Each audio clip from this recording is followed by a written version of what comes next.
دنیا بھر میں جیو ایکسپریس نیوز کے ناظرین کو اپنے نیوز کاسٹر مجین حسین بلال کی طرف سے السلام علیکم۔ خبر شامل کرتے ہیں الہ آباد سے، جہاں انجمن تاجراں الہ آباد کی ایس ایچ او رمضان ڈوگر سے مارکیٹیں کھولنے پر ملاقات۔ ایس او پیز کے تحت کاروبار کرنے کا فیصلہ کیا گیا۔ قانون نافذ کرنے والے اداروں کے ساتھ تعاون کو یقینی بنایا جائے گا۔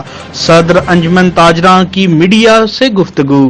الہ آباد کو کورونا لاک ڈاؤن کے پیش نظر ملک بھر میں مارکیٹیں بند تھی اور کاروبار کافی حد تک متاثر ہو چکے تھے، جس پر گزشتہ روز انجمن تاجراں کے صدر بابر علی چیمہ، حاجی سعید رانا خالد، حاجی منیر احمد، اکرم علی شیر، حاجی امین و دیگر نے ایس ایچ او الہ آباد رمضان ڈوگر سے مارکیٹوں کو ایس او پیز کے تحت کھولنے پر ملاقات کی، جس میں انجمن تاجراں نے فیصلہ کیا کہ ایس او پیز کے تحت ہم اپنی مارکیٹیں کھولیں گے اور ہر دکاندار قانون نافذ کرنے والے اداروں کے ساتھ اپنے تعاون کو یقینی رکھے گا۔